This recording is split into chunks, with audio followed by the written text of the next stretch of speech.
හොඳයි. එහෙනම් අපි සාකච්ඡා කිරීම කරමු. ඔයාගේ පළමු පාඩමට අදාළ විෂය කොටස් පිළිබඳව. right. ඒ අනුව මෙතනදී මෙම වීඩියෝ පාඩම් මාලාව ඔබට ගෙනීමේදී ඔබ සාමාන්‍යයෙන් දන්න දෙයක් තමයි අපි ඔන්ලයින් නෙමෙයි මේකට සම්බන්ධ වෙන්නේ. ඒක නිසා මෙතනදී ඔයාට හිතන්න ලැබෙන කාල සීමාව බොහෝ දුරට අඩු කරලා වීඩියෝ එක පුළුවන් තරමක් කෙටි කරලා තියෙනවා. එහෙම කරලා තියෙන්නේ ඔබට ඉතා ඉක්මනින් මේක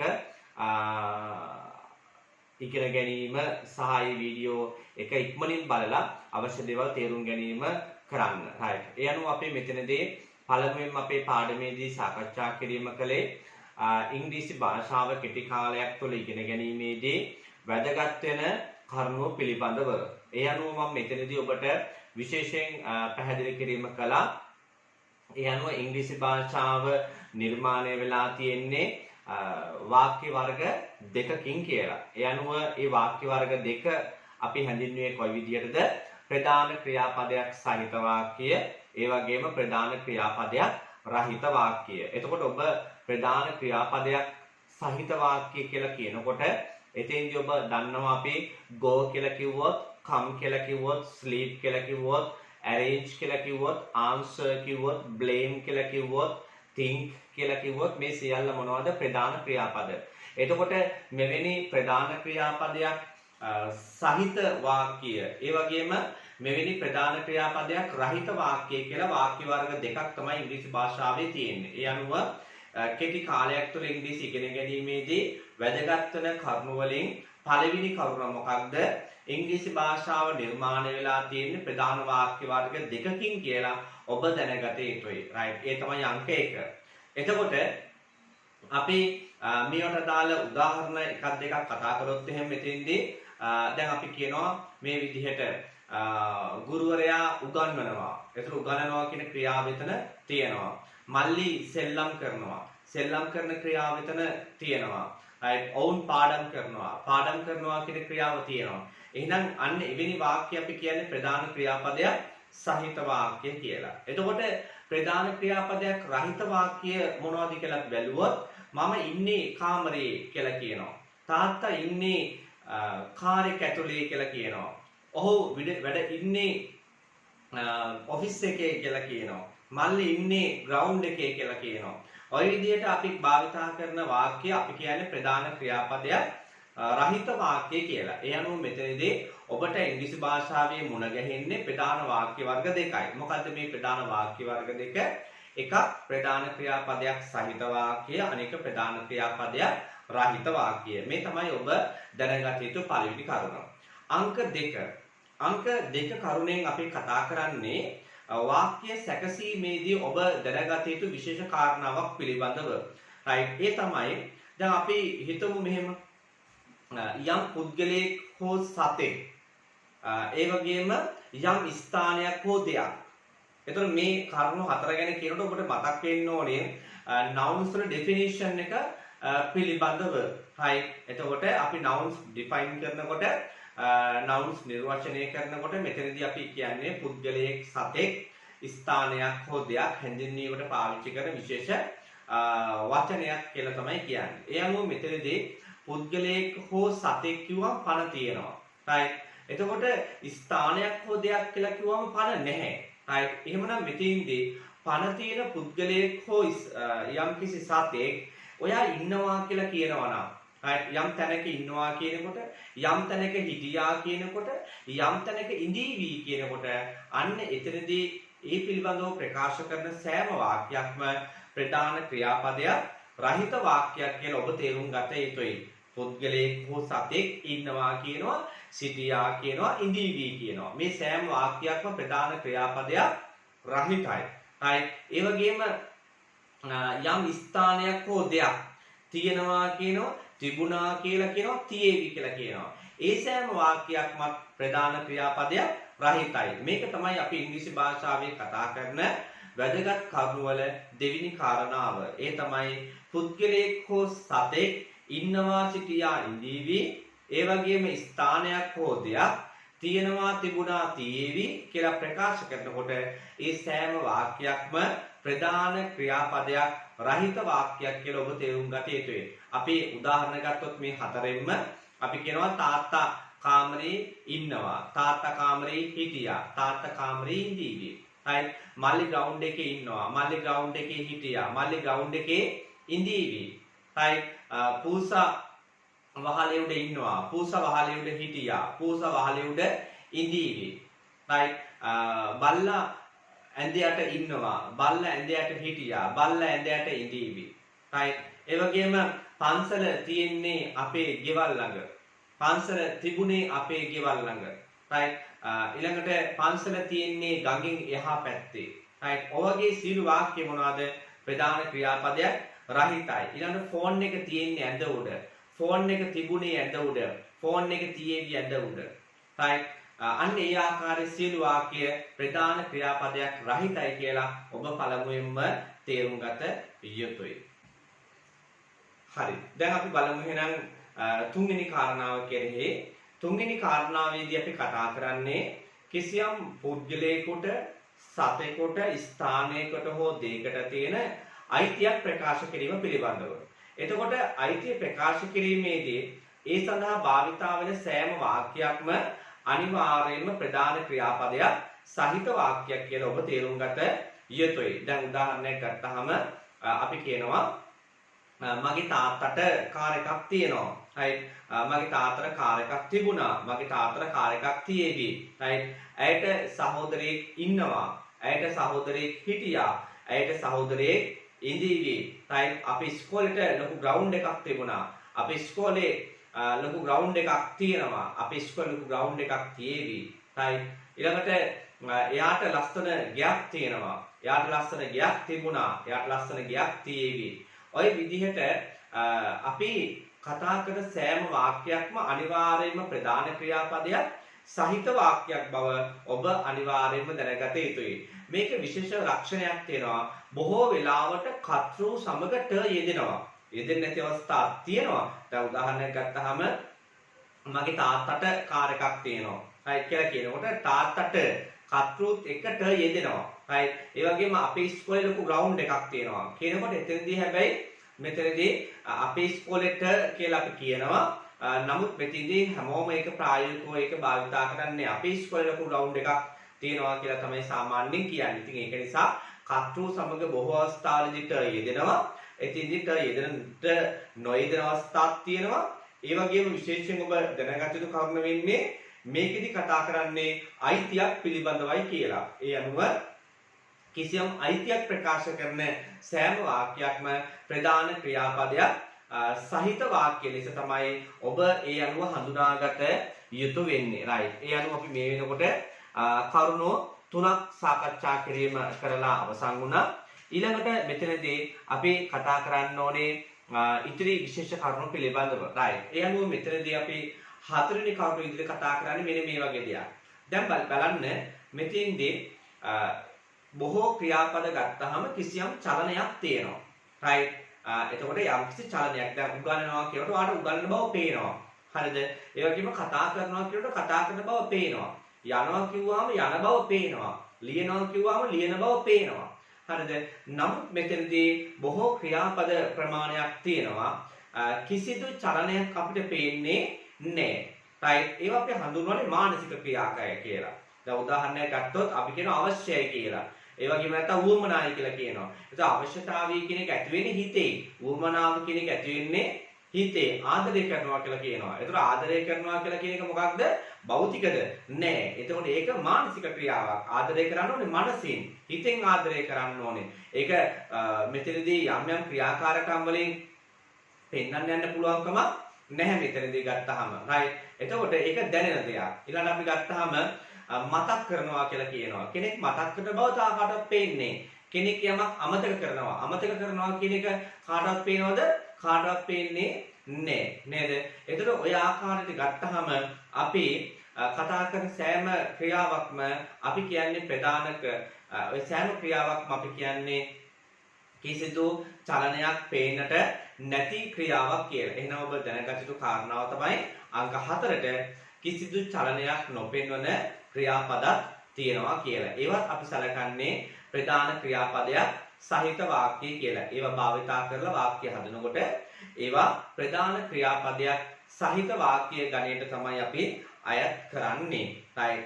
ඊළඟට ගත්තහම අපේ අංක 5 විදියට කතා කරන කරුණ තමයි දැන් සාමාන්‍යයෙන් අපි සිංහල භාෂාවේ එකක් කියලා හංගවන්න මොකද කරන්නේ? අගට හල් නාම පදයේ අගට හල් කයන්න දානවනේ. උදාහරණයක් කොල්ලෙක්, කෙල්ලෙක්, බල්ලෙක්, පෑනක්, පැන්සලක්, පොතක්, ලැප්ටොප් එකක් එහෙමනේ. නමුත් ඉංග්‍රීසි භාෂාවේ ඒ වෙනුවෙන් කරන්නේ මොකක්ද? හරි n හරි යොදන එක. right. ඒතකොට සාමාන්‍යයෙන් ගත්තාම බොහෝ වෙලාවට ඉංග්‍රීසි භාෂාවේ අපි යොදන්නේ කියන එක තමයි මෙතනදී දන්නේ. right. උදාහරණයක් ගත්තාම ගුරුවරයෙක් අපි කියනවා a teacher, laptop එකක් a laptop නේද? ෆෝන් එකක් a phone, ගැහැණු ළමයෙක් a girl, පිරිමි ළමයෙක් a boy නේද? විශ්වවිද්‍යාලයක් කියනකොට විශ්වවිද්‍යාලයක් කියනකොට මොකද මතක් වෙන්නේ? ඔව් an university නෙමෙයි a university කියලා කියන්න ඕනේ. මොකක්ද? a university කියලා මෙතනදී එන්නට උවමනාව තියෙන්නේ. පැහැදිලිද? ඇයි එහෙම වෙන්නේ? ඔබ මතක තියාගන්න ඕවාට පේනවද මෙහෙම යුනිවර්සිටි කියනකොට U අකුර වවල් එකක් නේද? යුනිවර්සිටි කියලා කියනකොට ඒ U අකුර මොකක්ද? වවල් එකක්. පැහැදිලිද? හරි. එතකොට නමුත් වවල් එක අනුව නෙමෙයි වර්තමානයේදී අපි n දානවද නැද්ද කියලා තීරණය වෙන්නේ වවල් සවුන්ඩ් එක අනුව. එතකොට වවල් සවුන්ඩ්ස් කියලා කියන්නේ මොනවද? වවල් සවුන්ඩ්ස් කියලා කියන්නේ a ẹ අයනු හතරයි. a ẹ i u e i o au කියන ශබ්ද වලට අපි කියනවා මොනවද? vowel sounds. එතකොට vowel sound එකක් එනවා නම් එතින්දී අනිවාර්යෙන්ම n යොදන්න ඕනේ. එතකොට එතනදී අකුර වැදගත් නෑ මොකද්ද කියන එක. අකුර vowel එකක් වෙන්නත් පුළුවන්, vowel එකක් නොවන එකක් වෙන්නත් පුළුවන්. දැන් විශ්වවිද්‍යාලයක් කියනකොට පටන් ගන්න යුනිවර්සිටි කියලානේ. එතකොට යුනිවර්සිටි කියලා කියන්නේ මොකද්ද? ඔව් සර ශබ්දේ මොකද්ද? u. මෙන්න මේ අකුරෙන් පටන් ගන්න. එතකොට අපි කියමු vowel sound එකක්ද? vowel sound එකක් නෙමෙයි. ඒක නිසා මෙතන a university කියලා දාන්නේ. ඒක නිසා අපි මෙතන a university කියලා ඇතුළත් කිරීම කරන්නේ. right. දැන් අපි umbrella කියනකොට කියනකොට මොකද වෙන්නේ? u අකුර තියෙන්නේ. නමුත් umbrella කියනකොට a කියන sound එක එන්නේ. ඒක vowel sound එකක්. අර මම කියපු sounds වලින් එකක්. එතකොට කියන්නේ අපි an umbrella කියලා. එහෙනම් ඒ ආකාරයෙන් ඔබ මතක තබා ගන්න යුතු කාරණා තමයි මෙතනදී a ẹ i u e i o au කියන ස්වර ශබ්දයකින් නම් ඉංග්‍රීසි වචනේ ආරම්භ වෙන්නේ වෙනුවට අපේ an යෙදිය යුතුයි. ඒ අනුව ගත්තාම අපි කියනවා an angel කියලා. an angel කියලා කියනකොට එතෙන්දී අපි කියන්නේ සුර දූතියක් නැත්නම් දෙවි දුවක් කියලා කියනවා. ඒතර an angel කියනකොට ඒක vowel sound එකකින් තමයි පටන් ගන්න. angel කියන vowel sound එකේ කියන එකේ. right. ඊට පස්සේ ගත්තාම English teacher කියනකොට an English teacher කියලා අපි කියන්නේ. ඉංග්‍රීසි ගුරුවරයෙක් කියලා කියනකොට an English teacher. එතින් මතක තියාගන්න අපේ teacher කියන එක තමයි noun එක. ඒතර මේ article එක an දාන්නේ කුමක් වෙනුවෙන්ද? teacher වෙනුවෙන්. නමුත් ඊට කලින් භාවිතාවයක් තියෙනවා ඉංග්‍රීසි කියන ඇඩ්ජෙක්ටිව් එක. ඒක නාම විශේෂණ පදයක්. නාම විශේෂණ පදයක් යෙදුනත් ඒ නාම විශේෂණ පදයේ මුලට තියෙන ස්වර ශබ්දයක් නම් අනිවාර්යෙන් එතනදිත් n තමයි යොදන්න ඕනේ. තේරුණාද? ඒ අනුව තමයි an English teacher කියන්නේ. එතකොට සාමාන්‍යයෙන් දාන්න ඕනේ මෙතන නමුත් ඉංග්‍රීසි කියනකොට e කියන ස්වර ශබ්දයේ භාවිතා වෙලා තියෙන නිසා an කියන එක දාලා තියෙනවා. an English teacher නේද? ඊළඟ පරණ යාළුවෙක් කියනකොට an old friend. එතකොට o කියන ස්වර ශබ්දය තමයි ඒකේ ඇඩ්ජෙක්ටිව් එකේ පේන්න තියෙන්නේ. නමුත් අපි ඒ ආටිකල් එක දාලා තියෙන්නේ friend කියන noun එක වෙනුවෙන් කියලා මතක තබා ගත යුතුයි. පැහැදිලි? right. ඊට පස්සේ ගත්තාම අපි කියනවා an LGTV එකක් කියලා කියනවා. එතකොට LG කියනකොට අකුර L අකුර උනාට L කියන A කියන ස්වර ශබ්දයෙන් තමයි pronunciation ආරම්භ වෙන්නේ. ඒක නිසා තමයි an LGTV කියලා කිව්වේ. ඊළඟට an HP laptop කියලා කියනවා. HP laptop කියනකොට අකුර H නමුත් ස්වර ශබ්දය A කියන එකෙන් පටන් ගන්නෙ NHP laptop කියලා කියන්නේ අන්න ඒ අනුව නේද? ඒ වගේම අපි elephant කියනකොට ඒ කියන ස්වර ශබ්දයෙන් පටන් ගන්න. ඒක නිසා තමයි කියන්නේ an elephant කියලා. හරි. ඒ වගේම ගත්තාම අපි මෙතනදී ඔන්න කියනවා මේ විදිහට අපි අහනවා මේ do you have a Facebook account කියලා. ඒක හරි. Do you have a Facebook account? එතකොට do you have a Facebook account? ඒ කියන්නේ a Facebook account කියලා කිව්වේ Facebook කියනකොට fake කියන එක ස්වර ශබ්දයක් නොවන නිසා. නමුත් අපි Facebook කියන එක කෙටි කරොත් මොකද වෙන්නේ? FB account එකක් කියලා. FB කියනකොට අන්න ඒ කියන ස්වර ශබ්දය තමයි එතන දෙන්නේ. එතකොට කියන්නේ do you have an FB account කියලා. එතකොට කියන්නේ මොකද්ද? Do you have an FB account කියලා. right ඔය විදිහට ගත්තාම අපි an honest boy කියලා කියනවා. අවංක කොල්ලෙක් නේද? h අකුරෙන් පටන් ගන්නෙ. නමුත් n කියන එක දාන්නේයි h අකුරෙන් පටන් ගත්තට අපි honest කියලා නෙමෙයි කියන්නේ honest කියලායි එතන pronunciation තියෙන්නේ. honest o අකුරෙන් තියෙන්නේ. ඒ නිසා මෙතනදී අපි an honest boy කියලා මෙතින්දි කියනවා. SMS එකක් කියනකොට an SMS කියලා තමයි මෙතනදී අපි හඳුන්වන්නේ. ඒ වගේම පුරාණ නගරයක් කියනකොට an ancient city කියලා කියන අපි. එතකොට ඒ විදිහට තමයි අපි හඳුන්වන්නේ. එහෙනම් ඔබ මතක තියාගන්න ඕනේ සාමාන්‍යයෙන් යොදන්නේ එකක් බව හැඟවීමට නමුත් මෙතනදී ඉංග්‍රීසි වචනේ උච්චාරණය වෙන්නේ ස්වර ශබ්දයකින් නම් වෙනුවට අපි an යෙදිය යුතු වෙනවා. හරි. ඊළඟට අපි 6 වෙනි කරුණ විදියට කතා කරන්නේ මෙන්න මේක. you කියන එක සෑම විටම මතක තියාගන්න ඒක වචන වගේ පෙවුනට ඒක බහු වචනයි. you කිව්වහම දැන් ඔයා කියලා කිව්වහම එක්කෙනෙක් වගේ පේනවා. නමුත් you කියන්නේ ඔබ සහ ඔබලා කියන තේරුම් දෙකම මේකේ තියෙනවා. ඒක සෑම විටම බහු වචන පදයක්. ඒ වගේම I කියලා කියන පදේ ගත්තොත් එහෙම I දැන් මම කිව්වහම අපේ අයට පේනවා මොකක්ද මම කියන එක මොකක්ද singular වගේ ඒක වචන වගේ. නමුත් මතක තියාගන්න කරුණ තමයි I කියලා කියන එකේ ස්වභාවය අතිශයින්ම වෙනස්. අයි මම එහෙම කියන්නේ. ඔව් දැන් අපි ගත්තොත් මෙහෙම. ඔයා දැන් I have කියලා කියනවා. I have කියලා කියන මට I have a pen කියලා කියනවා. නැත්නම් I have a laptop කියනවා. I have a laptop කියනකොට මට තියෙනවා laptop එකක්. එතන have කියලා කියන එක බහු වචනයි. ඒක නිසා I කියන එකත් එතන බහු වචනයි. පැහැදිලිද? right. ඊළඟට ගත්තාම අපි කියනවා මෙහෙම. මම හිටියේ පන්තියේ. right. I was in the class කියලා කියනවා. I was in the class කියලා කියනවා. එතකොට මම හිටියේ පන්තියේ කියනකොට I was කියනකොට was singular. was කියන එක singular පදයක්. ඒ වෙලාවේදී I කියන එකත් මොකද්ද?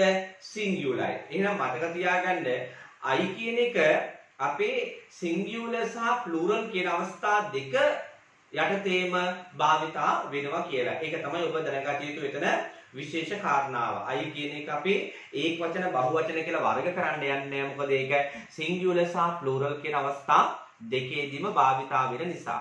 ඊළඟ වැදගත් කාරණාව තමයි අංක 7. ඒ තමයි ඉංග්‍රීසි වාක්‍යයක් සැකසීමේදී වචන ස්ථානගතය කළ යුතු අනුපිළිවෙල. right කොහොමද වචන ස්ථානගත කරන්න ඕනේ?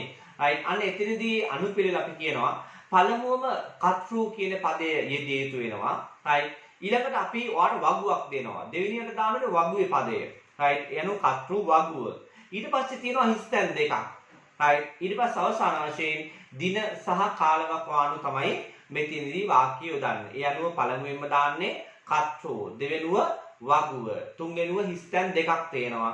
ඊට පස්සේ දින සහ කාලවකවානු අපි ඇතුළත් කළ යුතුයි. ඇතැම් අවස්ථාවකදී අපිට දින කාල වකවානු වාක්‍යයේ මුලින් යෙදීමේ හැකියාවකුත් තියෙනවා. right නමුත් අපි මුල් අවස්ථාවේදී කතා කරන්නේ දින කාල වකවානු වාක්‍ය අගින් යොදනවා කියලා. right ඊළඟට 8 වෙනි කරුණ. right 8 වෙනි වැදගත් කරුණ තමයි දින කාල වකවානු වලට මොනවද අයත් වෙන්නේ. right අපි කියනකොට අද කියලා කියනවා නම් හෙට කියලා කියනවා නම් අනිද්දා කියලා කියනවා නම් ලබන සතිය කියලා කියනවා නම් ඒ වගේම අපි ලබන අවුරුද්දේ කියලා කියනවා නම් විවාහයෙන් පස්සේ කියනවා නම් විභාගයෙන් පස්සේ කියලා කියනවා නම් නේද?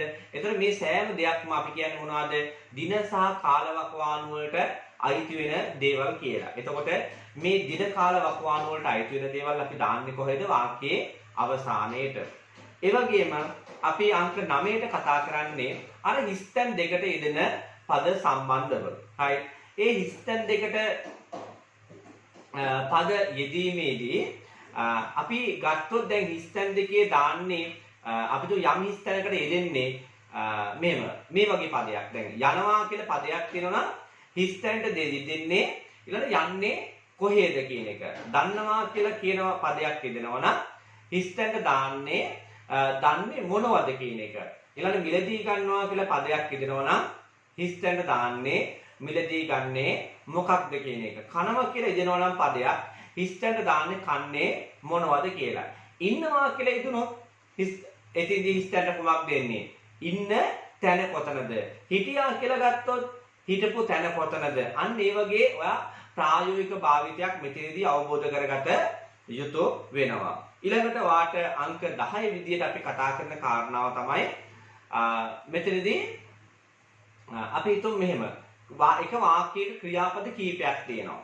ඒ ක්‍රියාපද කීපයක් තියෙනකොට ඒ ක්‍රියාපද අපි පෙළ ගස්සන්න ඕනේ ක්‍රියාව සිදුවෙන අනුපිළිවෙලට බව ඔබ මතක තබාගත යුතුයි. ක්‍රියාපද කීපයක් තියෙනකොට ඒ ක්‍රියාපද පෙළ ගස්සන්න ඕනේ ක්‍රියාව සිදුවෙන අනුපිළිවෙලට. දැන් උදාහරණයක් කිව්වොත් මෙහෙම. දැන් සිංහල භාෂාවෙන් නම් ඕක වෙනස් වෙනවා. දැන් අපි කියනවා මෙහෙම. මට ෆෝන් එකක් මිලදී ගන්න නුගේගොඩට යන්න අවශ්‍යයි කියලා කියනවා. එතකොට බලන්න මට ෆෝන් එකක් මිලදී ගන්න නුගේගොඩට යන්න අවශ්‍යයි. ඒවා බලන්නකො සිංහල භාෂාවේ ක්‍රියාපද ඉදිරියට තියෙන්නේ කොහොමද කියලා. දැන් මිලදී ගන්නවා කියන ක්‍රියාව තියෙනවා. යන්න කියන ක්‍රියාව තියෙනවා. අවශ්‍යයි කියලා කියන ක්‍රියාව තියෙනවා. අවශ්‍යයි කියන මානසික ක්‍රියාවක්. මම ඒක කිව්වා මීට කලින්. එතකොට මේ ක්‍රියාපද ඉංග්‍රීසි සිංහල භාෂාවේ ඉදිරියට තියෙන්නේ කොහොමද කියලා බලන්නකො. right. නමුත් ඉංග්‍රීසි භාෂාවේදී පළමුවෙන් යෙදෙන්නේ මොකක්ද? ඔව්. පළමුවෙන් යෙදෙන්නේ මොකක්ද? අවශ්‍යයි කියන ක්‍රියාව.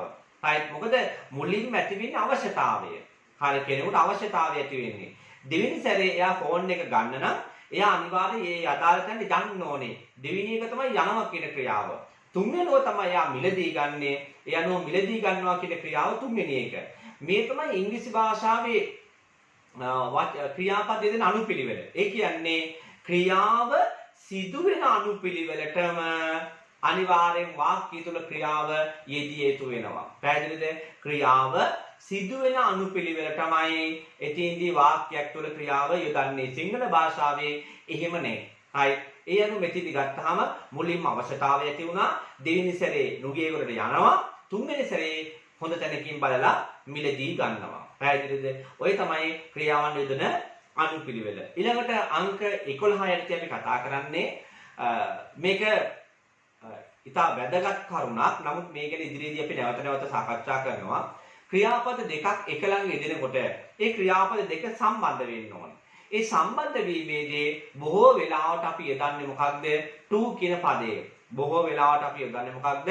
to කියන පදයෙන් මේ ක්‍රියාපද සම්බන්ධ කළ යුතුයි කියලා තමයි මෙතෙන්දී කියන්නේ. දැන් උදාහරණයක් අපි කිව්වොත් එහෙම එන්න කන්න කියලා. අපි කියන්නේ කොහොමද?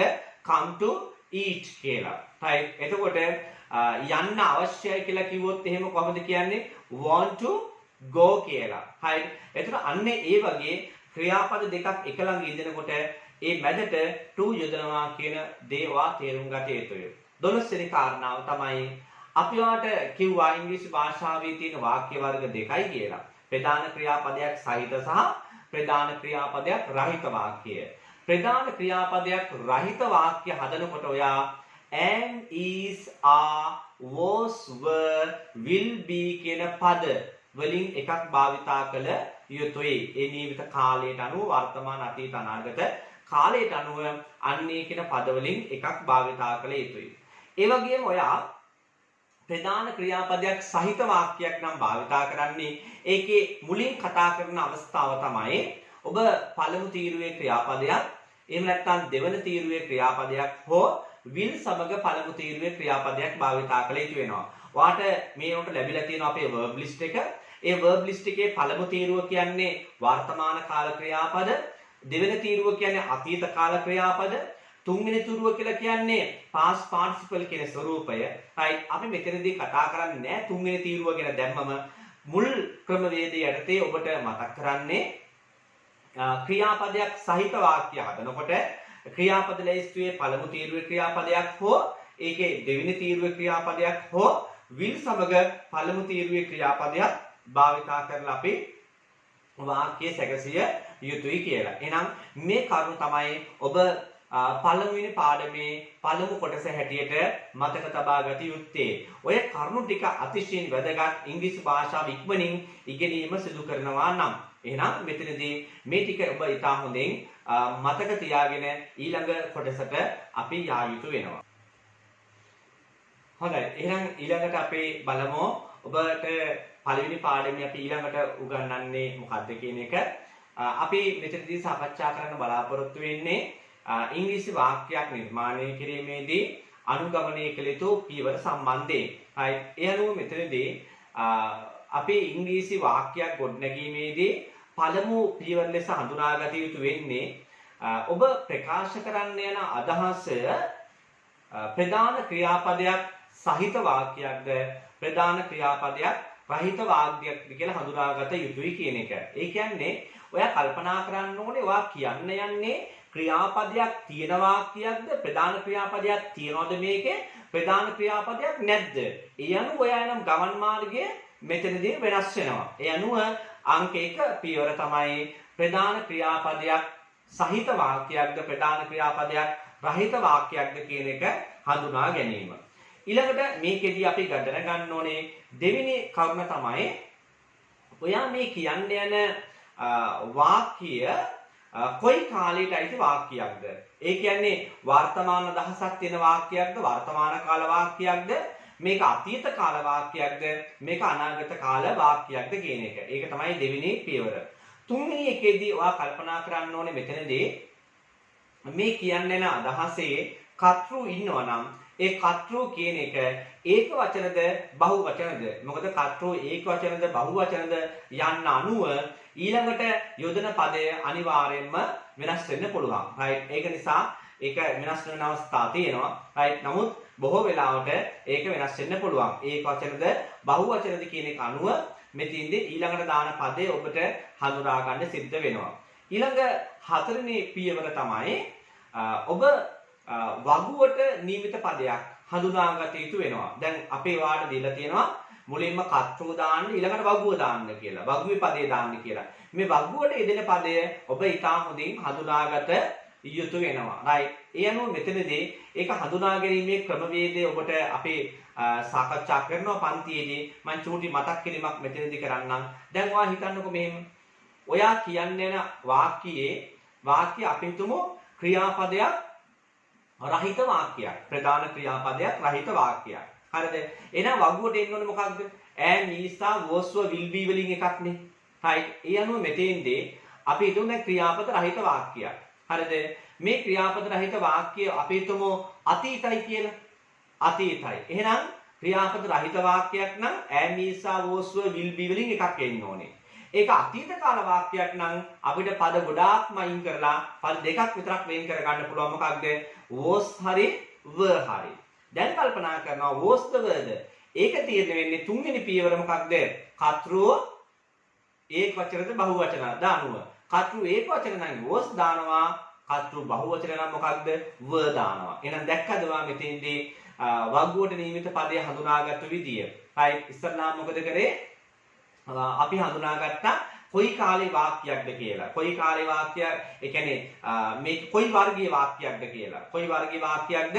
ඔව් ප්‍රධාන ක්‍රියාපදයක් රහිතයි. එහෙනම් ඉන්න ඕනේ මොකද්ද? am is are was were will be වලින් එකක්. දෙවෙනි පියවරේදී හඳුනාගන්නේ මොකක්ද?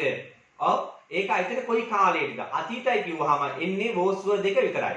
තුන්වෙනි පියවරේ කර්තෘ අනුව කර්තෘ ඒක වචනයි නම් was, කර්තෘ බහු වචනයි නම් were කියන එක යෙදෙනවා. අන්න ඒ ආකාරයෙන් අපේ හතරවෙනි පියවරේදී වගුවට නියමිත පදය තමයි හඳුනා ගන්න ඕනේ. පස්වෙනිව කරන්නේ මොකක්ද? එතෙන්දී අපි වචන නියමිත පදේ පෙළ ගැස්වීමක් සිදු කරනවා. පළමුව කර්තෘ යෙදෙනවා. දෙවෙනියට වගුවට නියමිත පදය 3 සහ 4ට හිස් තැන් දෙකට සුදුසු පද තෝරගන්නවා.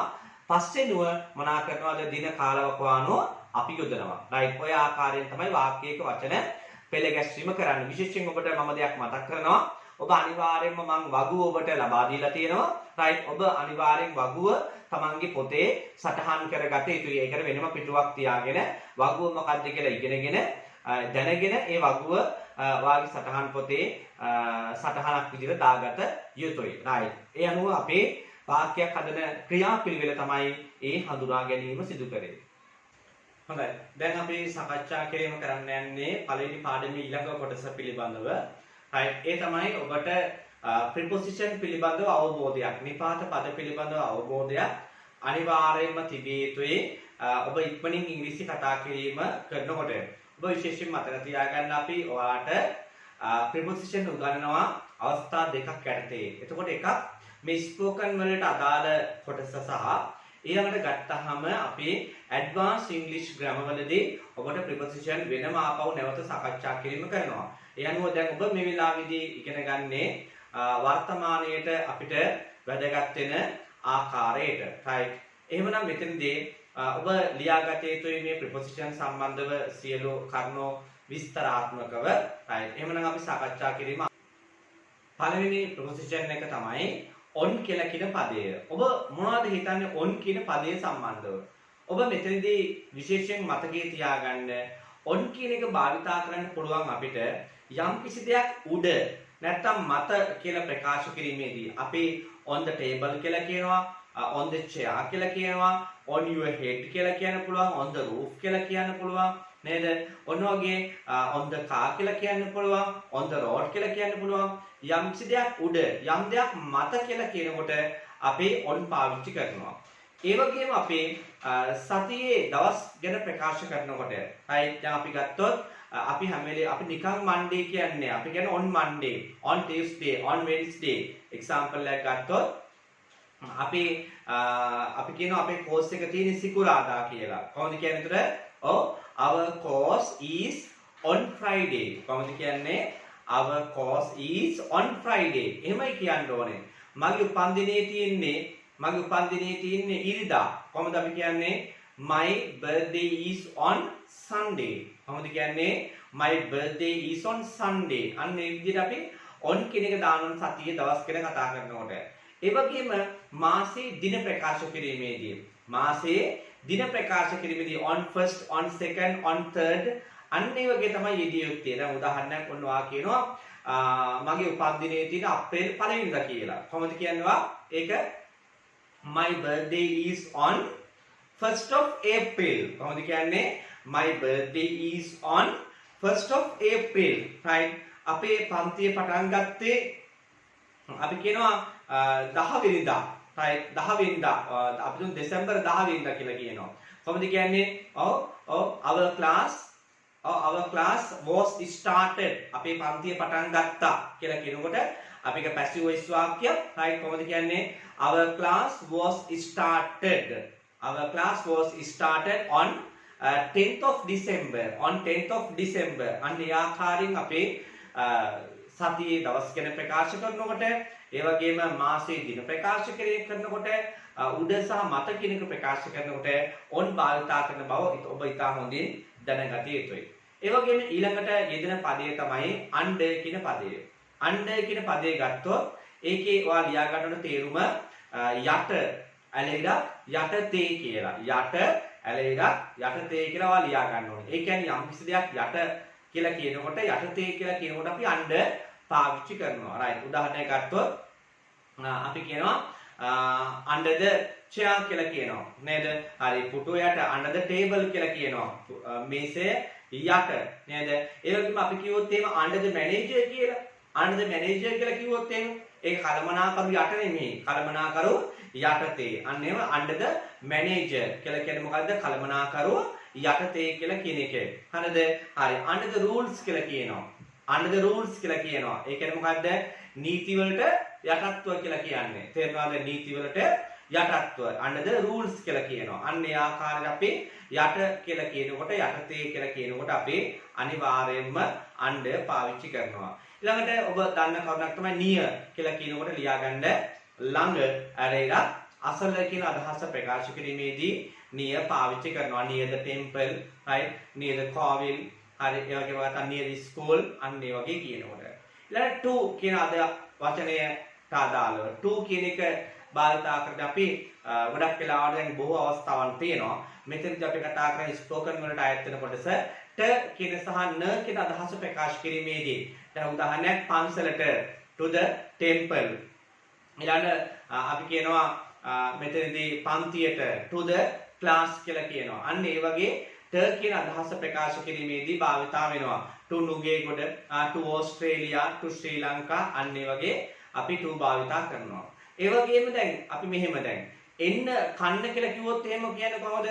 එන්න කන්න. or come to eat කියලා කියනවා. එතෙන්දී අපි න කියන අදහස තමයි එතනදී පාවිච්චි වෙලා තියෙන ක්‍රියාවල දෙකක් එක ළඟ යෙදීමේදී to භාවිතා වෙනවා කියලා මීට කලින් මම ඔබට කියලා තියෙනවා. ඒ අනුව එතෙන්දී අපි to යොදලා තියෙනවා. එතකොට න අදහස අන්න එතනින් ලැබෙන බව ඔබ මතක තබා ගත යුතුයි. right. එතකොට එන්න නිදා ගන්න. come to sleep කියලා කියනවා. එහෙනම් මෙතනදී ඒ විදිහට අපි භාවිතා කිරීම කරනවා. ඊළඟට at කියන පදය. at කියන එක ඔබ මතක තියාගන්න ඒක ලියාගන්න මේ විදිහට කිසියම් ස්ථානයක් ඇලෙලා කිසියම් වේලාවක් ඇලෙලා කිසියම් අවස්ථාවක් ප්‍රකාශ කිරීමේදී භාවිතා වේ කියලා. ස්ථානයක් වේලාවක් අවස්ථාවක් ප්‍රකාශ කිරීමේදී භාවිතා වෙනවා. හරි. එතකොට අපි ගත්තොත් දැන් මෙතන වේලාවක් ගැන අපි කතා කරමුකෝ.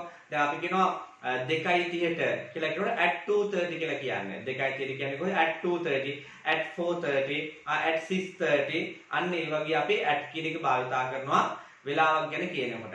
ඒ වගේම අපි යම්කිසි ස්ථානයක් ගැන කියනකොට අපිට at the class කියලා කියන්න පුළුවන්. right? in the class කියන්නේ පන්තිය ඇතුලේ, at the class කියන්නේ පන්තියේ ළඟ අහල පහල කොතනක හරි. හරි. ඒකට at home කියලා කියනවා.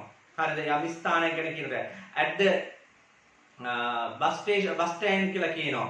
at the railway station කියලා කියනවා. ඒ ස්ථානයක් ගැන කියනකොට අපිට at භාවිතා කරන්න පුළුවන්. ඒ වගේම අපි at the party කියලා කියනවා. right? ඒ කියන්නේ යම්කිසි අවස්ථාවක් ප්‍රකාශ කිරීමේදී at the party කියලා කියනවා. නේද? ඒ වගේම at the funeral කියලා කියනවා. හරි. ඒ වගේම අපි ගත්තොත් එහෙම at the wedding කියලා කියනවා. ඔය වගේ යම්කිසි අවස්ථාවක් ප්‍රකාශ කිරීමේදී අපිට at භාවිතා කිරීමේ හැකියාව තියෙනවා. ඊළඟ පදේ ලියාගන්න for කියලා කියන පදය. for කියන එකේ තේරුම අපි ගන්නේ සඳහා, උදෙසා, වෙනුවෙන්, තිස්සේ කියන පද. මොනවද? සඳහා ඇලීරක් දාලා ලියා ගන්න ඕනේ. සඳහා, උදෙසා, වෙනුවෙන්, තිස්සේ කියන අදහස. දැන් සඳහා කියනකොට වෙනුවෙන් කියලා කියන ඔක්කොම එකම තේරුම තියෙනවා. දැන් අපි කියනවා this is for you. මේක ඔයා වෙනුවෙන්. නැත්නම් මේක ඔයා සඳහා කියලා ඔන්න කෙනෙක් මොන හරි ගෙනත් දෙනවා ඔයාට. හරිද? අන්න යනුව this is for you. This is for your father. This is for my sister. This is for my mother. අන්න ඒ වගේ භාවිතා කරන්න පුළුවන් යම් කිසි කෙනෙක් සඳහා. නැත්නම් වෙනුවෙන් කියනකොට. ඒ වගේම අපි for කියන එක භාවිතා වෙනවා දැන් උදෙසා කියන අදහස කියනකොට. දැන් උදාහරණයක් ගත්තොත් ජාති උදෙසා කියලා කියන්නේ for the nation කියන පදය. හරිද? ආගම උදෙසා for the religion. අන්න ඒ වගේ අපි පාවිච්චි කරනවා. right? එතකොට ධනය උදෙසා for the wealth. right? එතකොට අන්න ඒ වගේ අපි භාවිතා කරනවා for කියන පදය. ඒ වගේම අපි for කියන එක භාවිතා කරනවා දැන් යම්කිසි කාල සීමාවක් තිස්සේ කියලා කියන්නේ. හරිද? උදාහරණයක් for an hour. right? පැයක් තිස්සේ කියලා කියනවා. for 2 days. දවස් දෙකක් තිස්සේ. for 3 months. right? මාස 3ක් තිස්සේ. අන්න ඒ විදිහට අපේ for කියන එක භාවිතා වෙනවා යම්කිසි කාල සීමාවක් තිස්සේ කියලා කියන්නේ. ඒ වගේම ඊළඟ පදේ අපි ගන්නවා through. through. THROUGH through කියන්නේ තුලින් එහෙම නැත්නම් අතරින් කියලා කියන පදය. right? එතකොට අපි එතෙන්දී කියනවා දැන් මෙහෙම හරිද? through the window කියලා කියන්නේ ජනේලය තුලින් කියලා අපි ජනේලය අතරින් කියලා කියනවා. එතකොට ඊළඟට ගත්තාම through the jungle කැලේ තුලින් කැලේ අතරින් කියලා අපි මෙතනදී කියනවා. right? ඊළඟට through the knowledge දැනුම තුලින් කියන අදහස තමයි එතනදී අපි පාවිච්චි කරන්නේ. හරිද? ඊළඟට අපි පදේ ගමු between කියලා කියන පදය. right? ඒකේ තේරුම ලියා ගන්න between කියලා කියන්නේ දෙදෙනෙක් හෝ දෙකක් අතර කියන අදහස. දෙදෙනෙක් හෝ දෙකක් අතර. right? එතකොට අපි කියනවා between you and me you and I කියලා කියනවා. ඒතර මෙතෙන්දී අපි කියන්නේ මොකද්ද? between you and I කියලා කියනවා. ඒතර ඔයයි මායි අතර. between you and I ඔයයි මායි අතර. ඊළඟට ගත්තාම between our house and your house ඔයාගේ ගෙදරයි අපේ ගෙදරයි අතර right කියලා කියන තියෙන්නේ. ඊළඟ between කමල් and නිමල් කමල් සහ නිමල් අතර අන්න එහෙම යම්කිසි දෙදෙනෙක් හෝ දෙකක් අතර කියලා ප්‍රකාශ කිරීමේදී අපි between භාවිතා කරනවා. ඊළඟට අපි ගමු about කියන පදය. about කියන පදයේ තේරුම ලියාගන්න ගැන පමණ පිළිබඳව විතර කියන අදහස්. ගැන පමණ පිළිබඳව විතර කියන අදහස්. හරිද? එතකොට දැන් about you කියලා කියන ඔයා ගැන නැත්නම් ඔයා පිළිබඳව. right අන්නේ වගේ. ඊළඟට මගේ තාත්තා ගැන about my father. එතකොට මගේ තාත්තා පිළිබඳව about my father. අපි කොහොමද about 10 students කියලා ශිෂ්‍යයන් 10ක් පමණ කියන එකයි ඒකේ තේරුම. about 10 students. ඒ කියන්නේ පමණ කියලා කියන්නේ නැත්නම් විතර. ශිෂ්‍යයන් 10ක් විතර about 10 students. right අන්නේ ආකාරයෙන් විතර කියලා කියන්නේ නැත්නම් පමණ කියලා කියනවත් අපි එතනදී භාවිතා කරනවා about කියන එක. within කියන එක ලියාගන්න. ඒකේ තේරුම ඇතුළත කියලා කියන එක. within 2 weeks, within 3 weeks අපි ඒ ආකාරයෙන් එක පාවිච්චි කරනවා. right ඊළඟට as කියලා කියන එක as කියන පදය as ඒකේ ලියාගන්න තේරුම ලෙස පරිදි විදිහට හැටියට කියන අදහස. ලෙස පරිදි විදිහට හැටියට කියන අදහස. right ඒක එක්සැම්පල් එකක් අපි බලමු නිකන්. දැන් අපි කියනවා මෙහෙම as usual කියලා කියනවා. සුපුරුදු පරිදි කියලා කියන්නේ. as usual කියන්නේ සුපුරුදු පරිදි. as your teacher වාගේ ගුරුවරයා විදිහට. right එතකොට ඊළඟට as your mother වාගේ තාත්තා විදිහට වාගේ තාත්තා හැටියට. හරිද? එතකොට අන්නේ ආකාරයෙන් අපි as කියන එක භාවිතා කිරීම කරනවා. හරිද? ඊළඟට during කියලා කියන එක භාවිතා කරනවා යම්කිසි කාල සීමාවක් අතරතුර කියලා කියන්නේ. දැන් අපි කියන්නේ මෙහෙම during කියලා කියන තුර අතරතුර කියලා ලියා ගන්න ඕනේ. කාල සීමාවක් අතරතුර.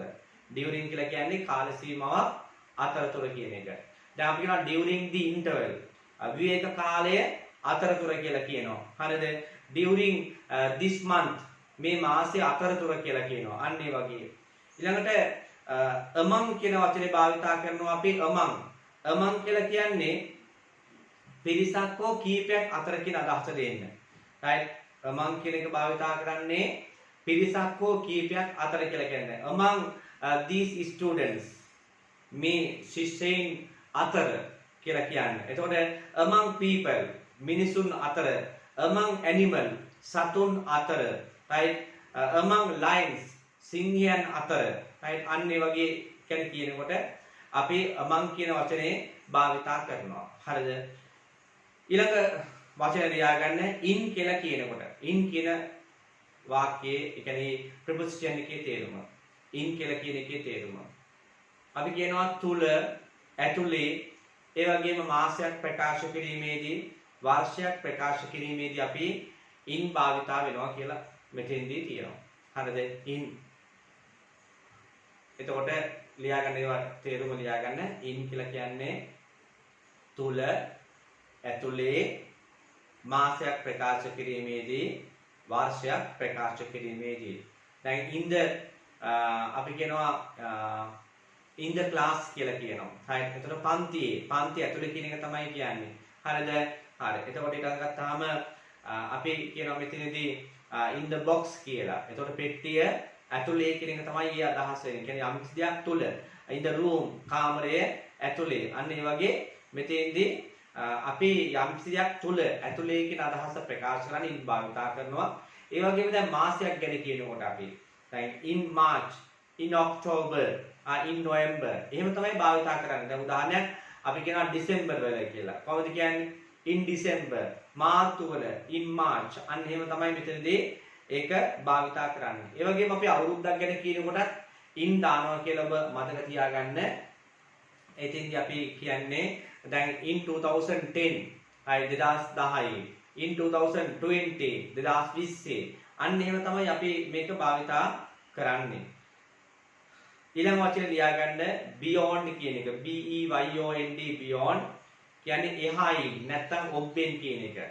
right? දැන් beyond the river ගඟට එහායින්, ගඟට ඔබ්බෙන්. අන්න එහෙම පාවිච්චි වෙනවා. ඊළඟ වචනේ ලියා ගමු into.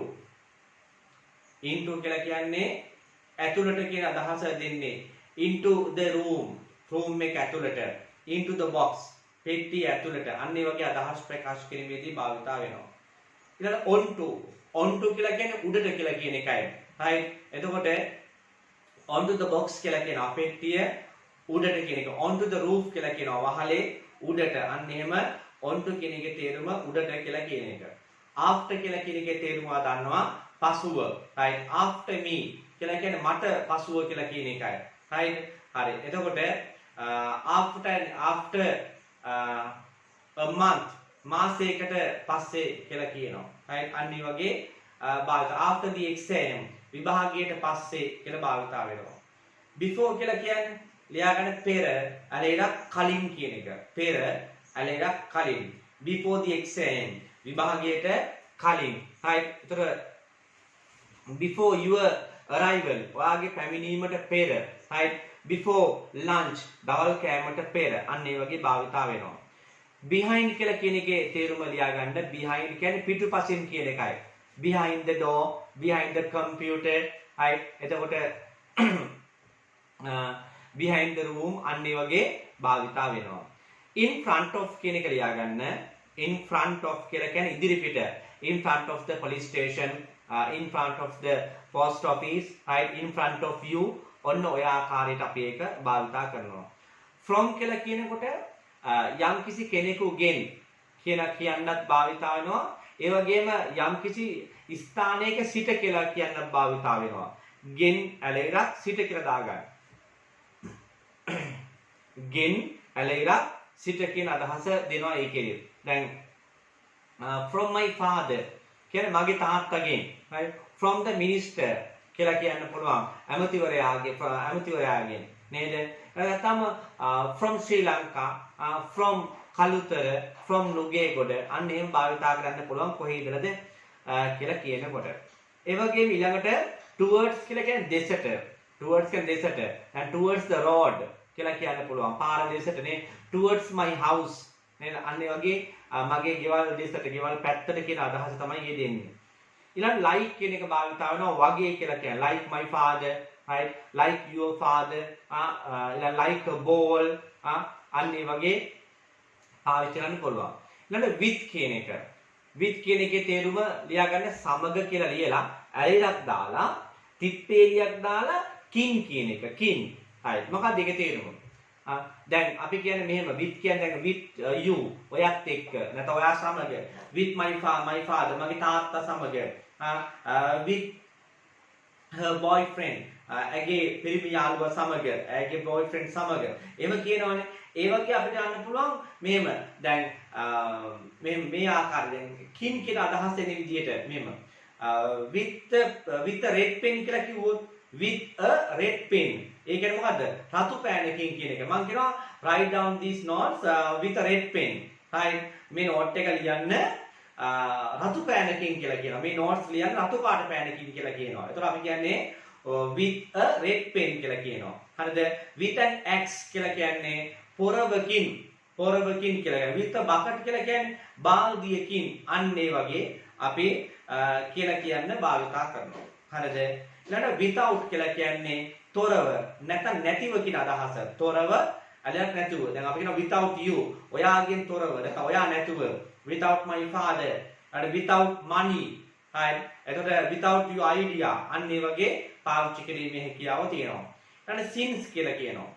since කියලා කියන්නේ යම් ඉඳන් කියන අදහස දෙන්නේ. ඒ කියන්නේ යම්කිසි කාල සීමාවක ඉඳන් කියන අදහස මේ කියන්නේ. යම්කිසි කාල සීමාවක ඉඳන් කියන අදහස තමයි මේ කියන්නේ. එතකොට උදාහරණයක් since Tuesday කියලා කියනවා. ඊළඟ since 2010 since 2010 2010 ඉඳන් කියන. ඊළඟ since my childhood කියලා කියනවා. since my childhood අන්න ඒ වගේ මගේ පුංචි කාලේ ඉඳන් අන්න ඒ වගේ අදහස් දෙනවා. ඊළඟට by කියන එක භාවිතා වෙනවා විසින් කියලා කියන්න සහ වන විට කියලා කියනවා. හරිද? by my father කියලා කියනවා. by my father කියලා කියන්නේ මගේ තාත්තා විසින්. නේද? ඊට පස්සේ අපි කියනවා මෙහෙම by 2000 by 2025 2025 වෙන විට. හරිද? by next month ලබන මාසයේ වෙන විට. right?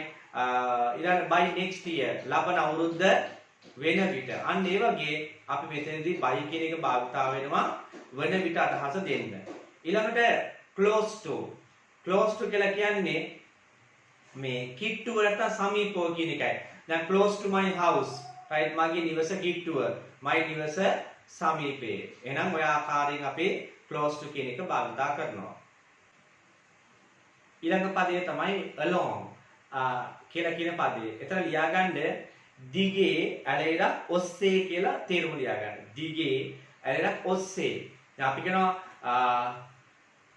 මේ විදිහට දැන් along the road කියලා කියනවා. පාර දිගේ. along the footpath කියලා කියනවා. හරිද?